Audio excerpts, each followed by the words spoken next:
Kahalagaan na lumalim ang pag-unawa ng mananampalataya sa kung ano ang ibig sabihin ng kaharian o paghahari ng Diyos.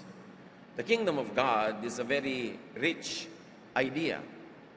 Napakaraming level of understanding ang kailangang marating ng mananampalataya upang ito ay lubos na maganap sa buhay dito sa lupa. The standards of God have to be understood. Napakadalas na ang mga pamantayan, pagpapahalaga ng tao, ng mga lipunan ay naipapatong sa pagpapahalaga ng Diyos, lalong-lalo kung ito ay pinapayagan ng mga may kapangyarihan, ng mga relihiyon, naiiba ang perception ng mga tao tungkol sa Diyos. Ano nga ba ang ibig sabihin na pagharian tayo ng Diyos? Rich in God's sight. Ang pag-aaral natin ay pinangmagatang rich in God's sight. Sino ba ang tunay na mayaman, mariwasa sa tingin ng Diyos? Ama namin, salamat po dahil kayo ay patuloy na nagpapahayag ng inyong kalooban at habang handa kaming matuto, kayo na may handang magturo. Yan nga po ang naway maganap ngayon. Turuan niyo po kami. Dagdagan, laliman, taasan niyo ang pagkaunawa namin sa inyo at na kami lalong makasunod ng mas malapit sa inyo, O Diyos. Forgive us our sins, cleanse us, empower us to understand you. In the name of Jesus, your Son, we pray with thanksgiving, with gratitude, and with happiness in our hearts. Amen. Mayaman sa tingin ng Diyos. Sino ang mayaman at sino ang mahirap, maralita, salat, sa tingin ng Diyos? Luke 12:13. A man in a crowd said to Jesus, "Teacher, tell my brother to give me my share of what our father left us when he died." Habang ang Panginoon ay nagtuturo tungkol sa kaharian ng Diyos, sa paghahari ng Diyos, may isang lalaking naglakas ng loob na sumigaw at magsabi sa kanya, "Guro, sabihin niyo naman po sa kapatid ko, hatian ako sa mga minana namin mula sa aming namatay na magulang." A very earthly, a very worldly, a very materialistic issue being set before the Lord. Dito pa lang, sa unang salita pa lang ng lalaking ito, ay makikita na natin na may hidwaan sa kanyang pamilya. May pagkakagulo, pagkakagalit, merong hindi pagkakaunawaan, at ito'y tungkol sa hatian ng mana. At hindi nga ba't yan ay napakalaking gulo ng mga pamilya, paghahatian ng kaprasong lupa, paghahatian ng mga lumang gamit na iniwan ng namatay na magulang, paghahatian ng mga hangganan ng lupa, laging may gulo. So there was a family quarrel over inheritance. Definitely it was about money. Kasali ba ito sa sinadya ng Panginoon dito sa lupa na kailangan pa niyang salihan at kailangan siya'y mamagitan? Papayag ba siya o hindi sa hiling ng lalaking mamagitan siya sa pagkakagulo ng kanyang pamilya tungkol sa pera at tungkol sa mana? Luke 12:14, Jesus answered, "Who gave me the right to settle arguments between you and your brother?" So ang sagot ng Panginoon ay isang tanong. Sino naman ang nagbigay sa akin ng karapatan na manghimasok sa mga buhay ninyo, mamagitan sa inyong dalawa at ayusin ang inyong pag-aagawan? In other words, this question is also an answer na hindi gusto ng Panginoong masangkot sa ganyang mga bagay. Hindi kasama sa misyon ng Panginoon dito sa lupa ang sumangkot sa mga usapin na mga hatian, mga agawan, mga mana-mana. Jesus does not get involved in quarrels, very especially family quarrels, and very specifically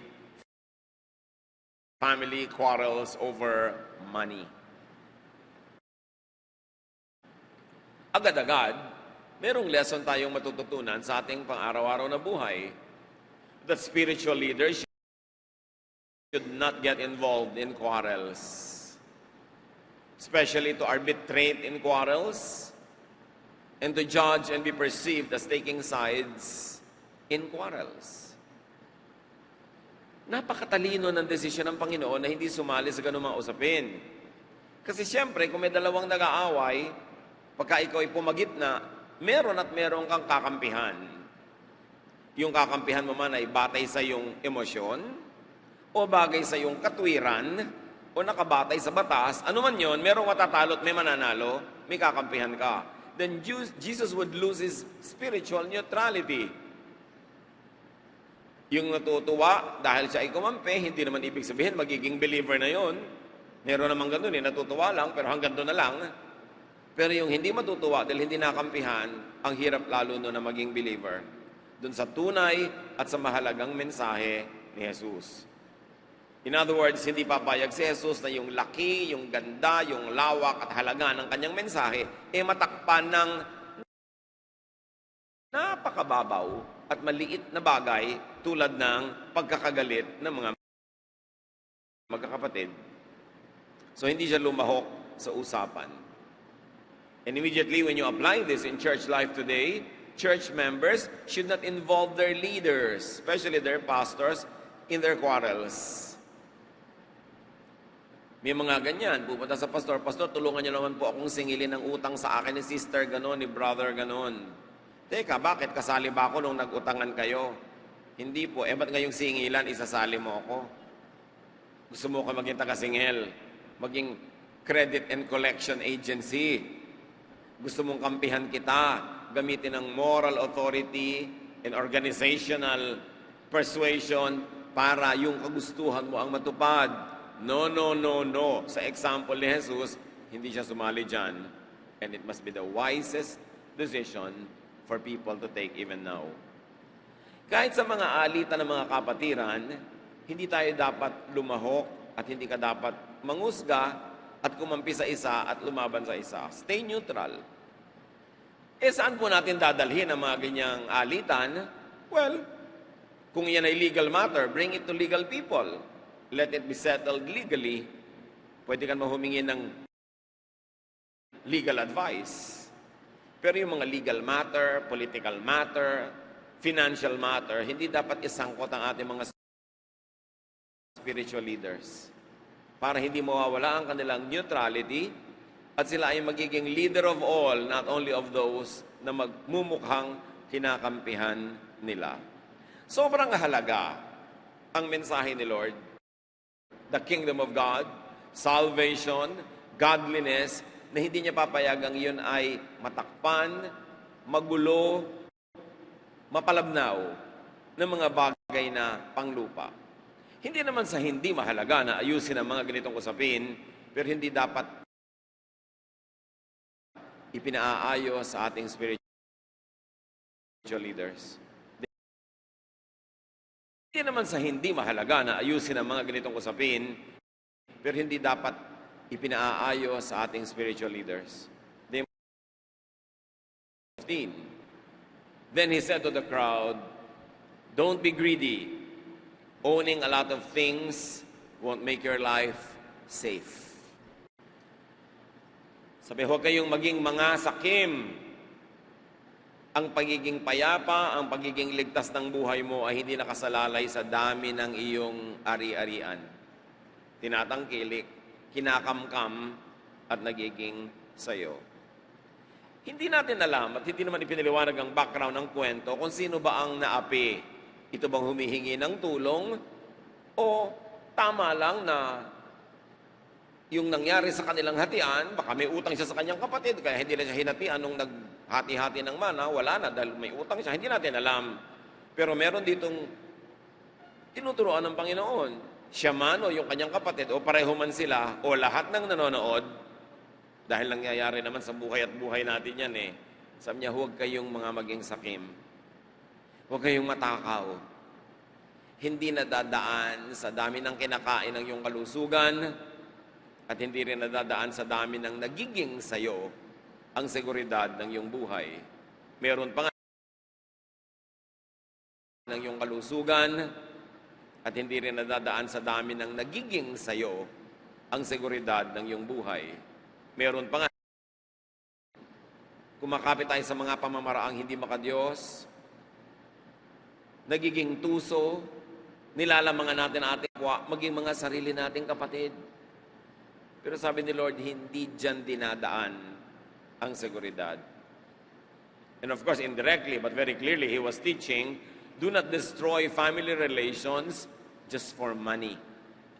Sobrang nabubulag ang mga tao ng materialism na mas napapahalagahan nila yung maibubulsa nila kesa sa halaga na ma-maintain nila ang magandang pakikipagkapwa-tao. Nagiging mas mahalaga ang pera kesa damdamin ng kapwa, kesa sa kanilang relasyon. They want to be secure, but family, generally, is the best social security.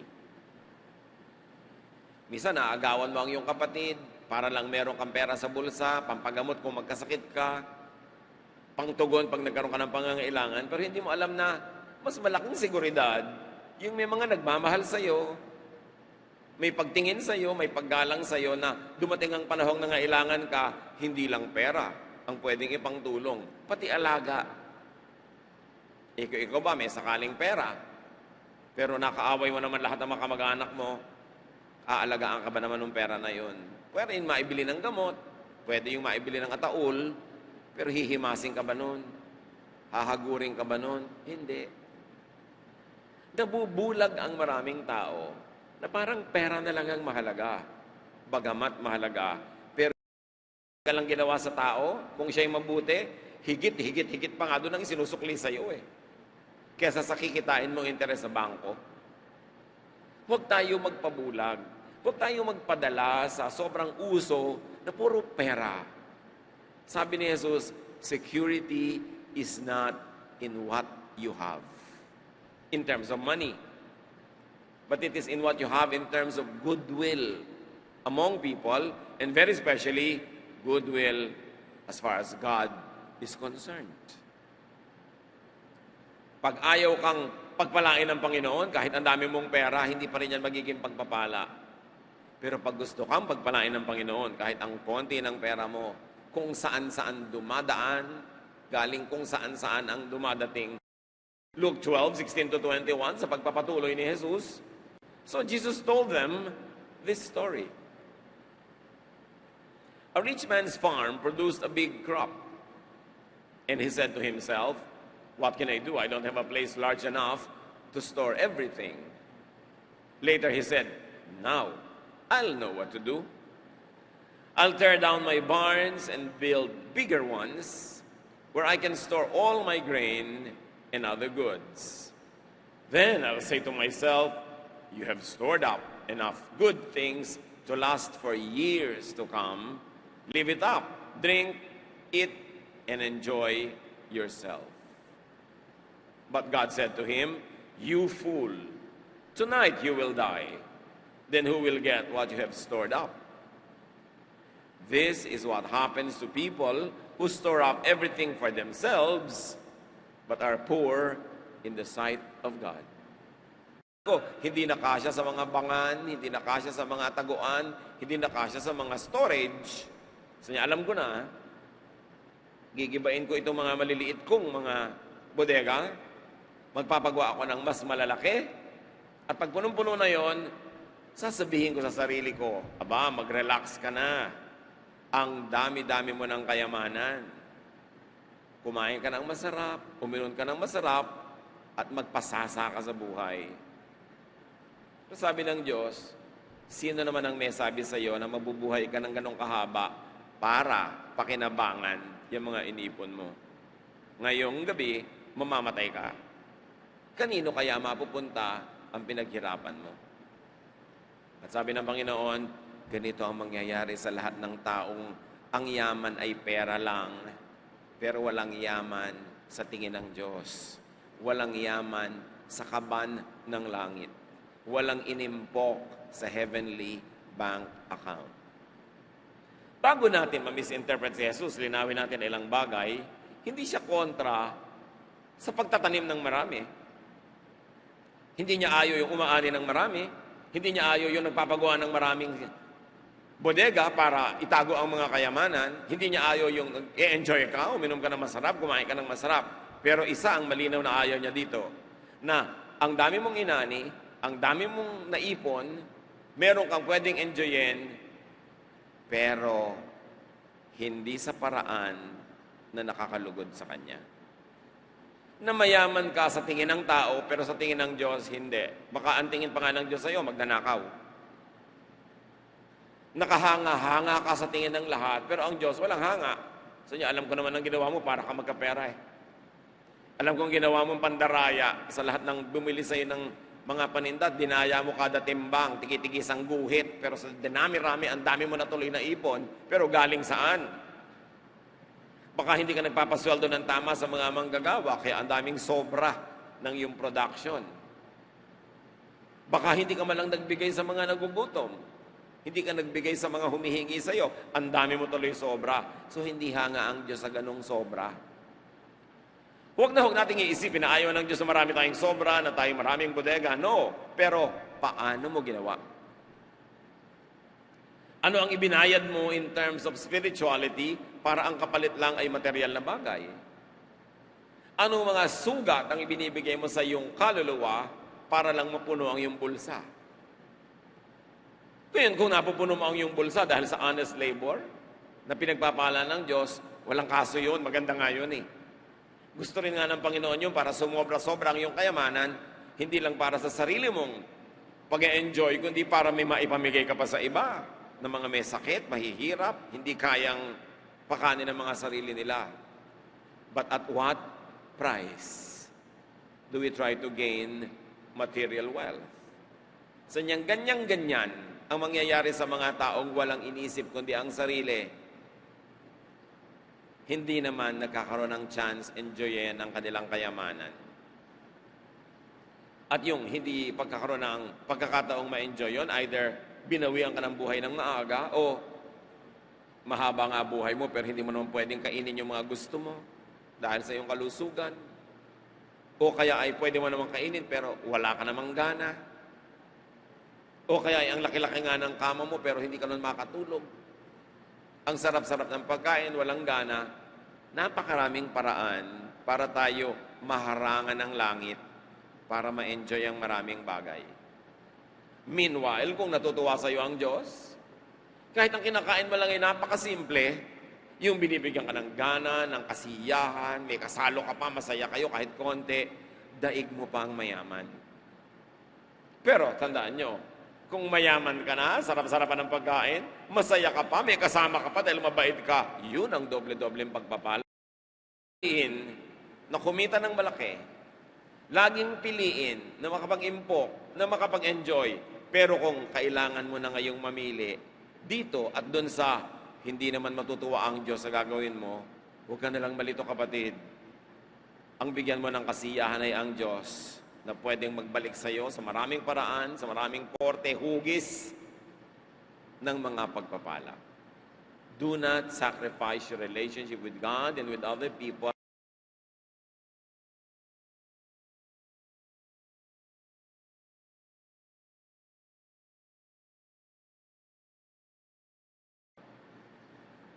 Kingdom of God ba yung maninibugo ang asawa mo, masasaktan, magagalit, mag-aaway kayo? Kingdom of God ba yung may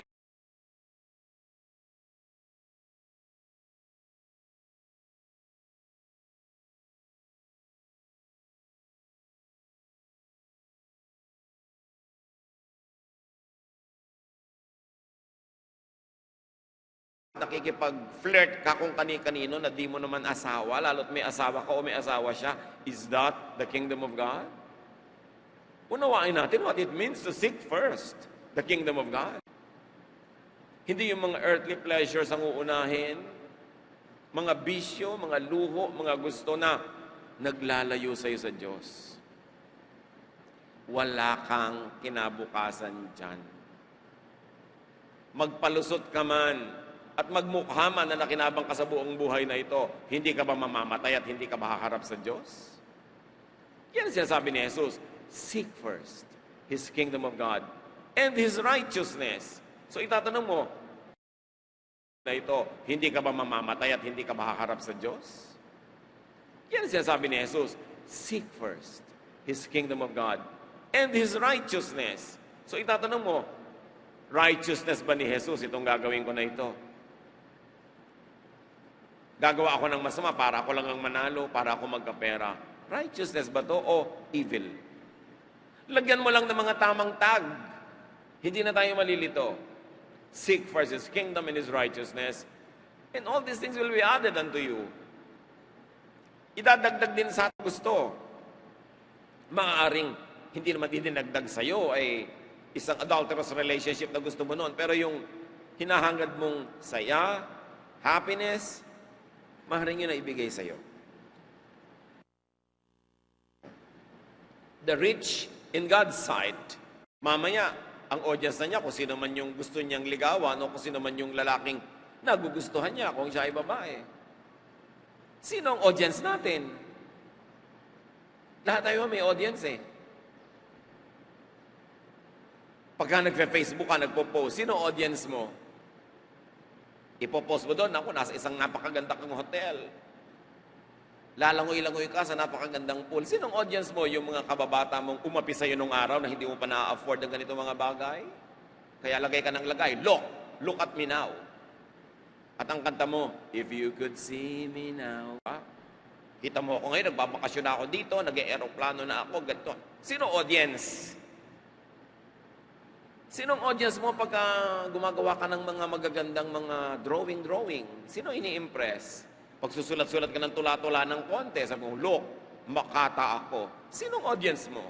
Pag may pinaparunggitan ka, meron kang pinaparamdaman, kanino ka nagpaparamdam? Lagi tayong may audience. Audience ba natin ang Diyos? Conscious ba tayo na siya ang tunay na audience? Na hindi natutulog, laging nakabantay, para pagpalain tayo, tigilan, palitan ang script. At ganoon din sa buhay, dahil binabasa at tinitingnan ng Diyos ang ating script.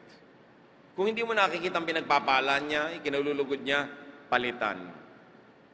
Because God is constantly watching His people. Kaya ang panalangin, your kingdom come. Pagharian ako ng iyong kaluwalhatian. Because God is constantly watching His people. Kaya ang panalangin, your kingdom come. Pagharian ako ng iyong kaluwalhatian. Maghari ka sa aking puso. Maghari ka sa aking cellphone. Maghari ka sa aking computer. Maghari ka sa aking Facebook account.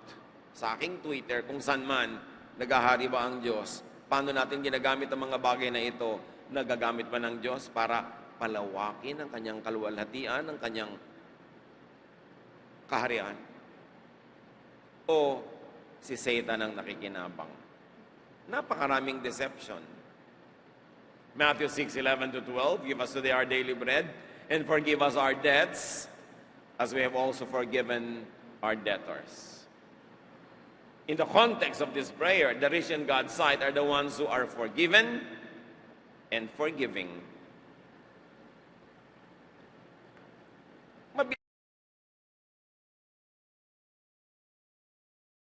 Matthew 6:11-12, give us today our daily bread, and forgive us our debts, as we have forgiven our debtors. In the context of this prayer, the rich in God's sight are the ones who are forgiven and forgiving. Mabilis tayong humingi ng pagpapatawad, lalo galing sa Diyos. Pero ganoon din ba tayo kabilis magpatawad? O ang inuuna natin ay manalo tayo sa hatian, so hindi tayo magpapatawad doon sa nanglamang? O kaya ay tayo yung nanglamang, kaya hindi tayo mapatawad? In both cases, we lose. Because when you are not forgiven, the altar, and remember that your brother has something against you, leave your gift on the altar, first be reconciled with your brother, and when you have made peace with him, you can go back and make your peace with God. Alay ka ng alay, serve ka ng serve, may ministry ka pa, pero may galit naman sa'yo, at yung galit niya ay tama, dapat lang talaga magalit sa'yo, tapos hindi ka nakikipagkasundo, iwan mo muna yung mga pinagagagawa mo, iwan mo muna yung mga offering mo, baliwala yan. Makipagkasundo ka muna sa kapwa para pwede ka nang makipagkasundo sa Diyos. At remember, hindi lang ito yung may galit ka sa Kanya. yun ding may galit.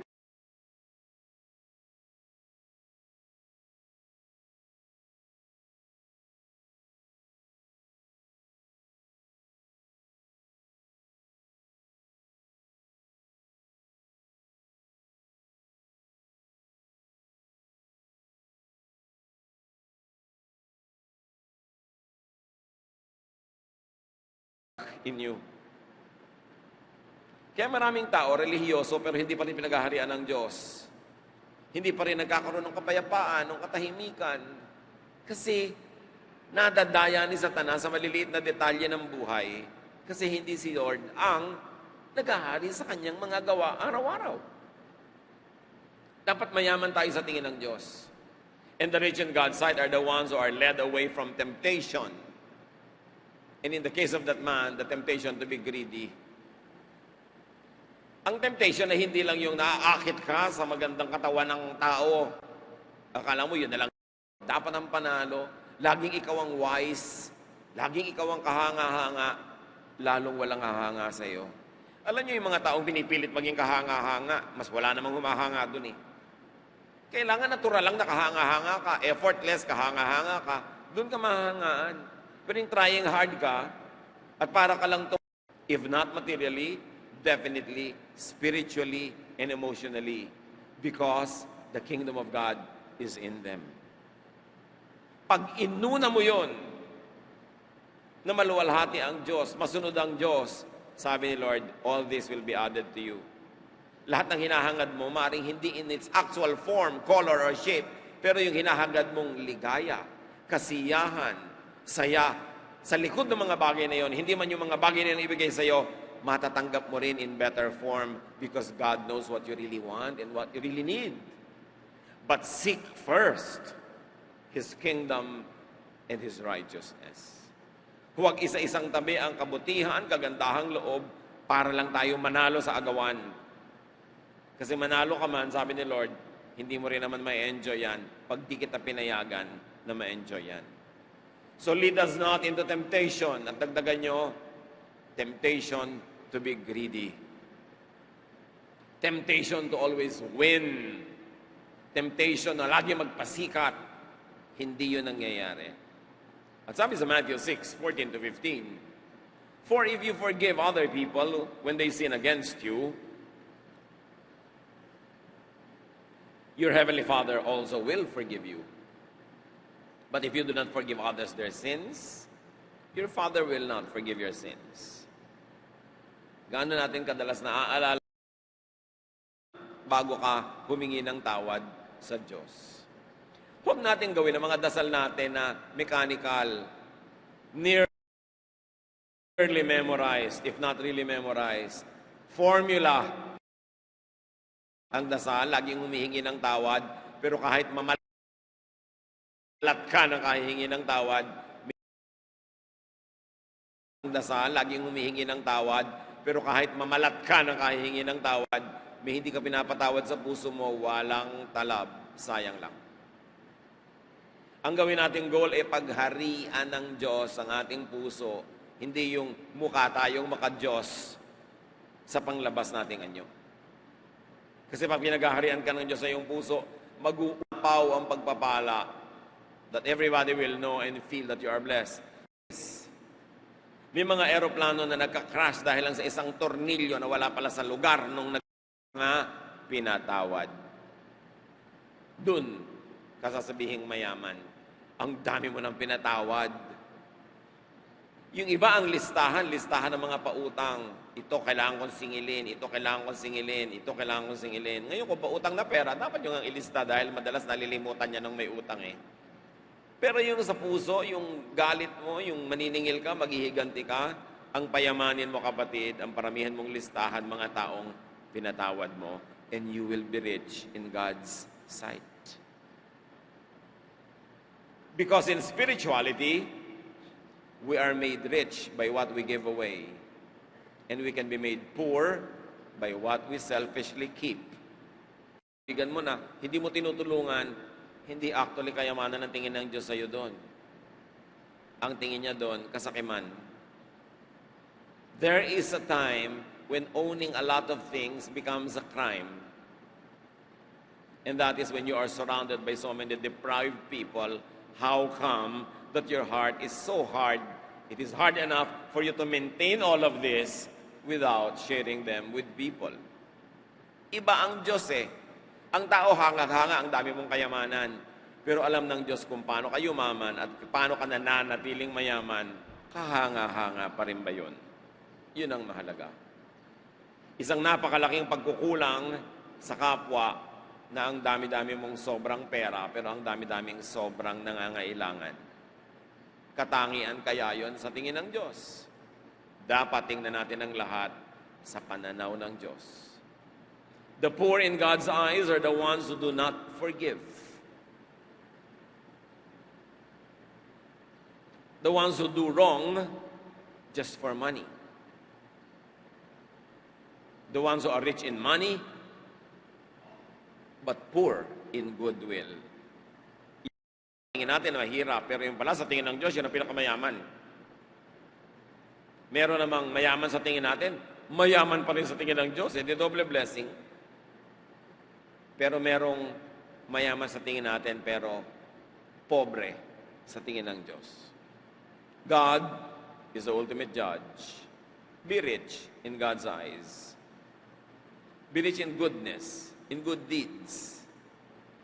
So ating suriin ang ating mga pinag-iisip, ginagawa, kung ito ba ay pampayaman o pampahirap ng ating espiritu. Huwag na huwag magpapalampas ng pagkakataon na pwede kang gumawa ng mabuti. Pampayaman yun sa tingin natin, sa atin ng Diyos. Pero huwag papalampasin din yung panahon na dapat gumawa ka ng mabuti, hindi ka gumawa. Humihirap tayo sa tingin ng Diyos noon. We were created in Christ Jesus to do good works, not to do bad. Huwag lang natin kalimutan kung ba tayo nabubuhay. Anong kahulugan ng buhay is to please God, to do God's work, and to do good works in Jesus, and then to meet our Maker because we are saved by faith in our Lord. Yun ang kahulugan ng buhay. Don't be disgraced. Huwag tayong malibang at maligaw sa mga akit ng mga kasinungalingan. Pero hindi naman dahil naging makadiyos ka, magiging mahirap ka na rin materially eh. Hindi naman dahil naging makadiyos ka, wala ka na makakaing masarap o malalasap na maiinam sa buhay. Pwedeng sabay ang blessing. Ang laki-laki ng puso ng Diyos, hindi mo kayang ubusin ang blessing na pwedeng ibigay. Kaya nga mahalaga, unahin mo siya. Ipagkatiwala sa Kanya ang lahat. In everything you do, put God first. And He will reward you and crown your efforts with success. Ama namin, patuloy niyong ipaliwanag sa amin ang kahulugan ng kayamanan. Tanggalin mo ang mga takip sa aming mata na kumisay nakabubulag na ang mas pinapahalagahan namin, pera. Yabang. Karangalang panlupa. At the expense of our relationship with you and with other people. Turuan mo kami, Lord, na maging mapanuri araw-araw, oras-oras. Kung papayaman kami o papahirap sa inyong paningin. At nawa, lagi nyo kami gawing conscious, not to be greedy, not to sacrifice our relationship with people for the sake of worldly gain. Pagbulay-bulayan natin, ipanalangin ang kahulugan nito mga kapatid. Napakahalaga, pag-isipan sumandali, and let the Holy Spirit finish the message in our hearts.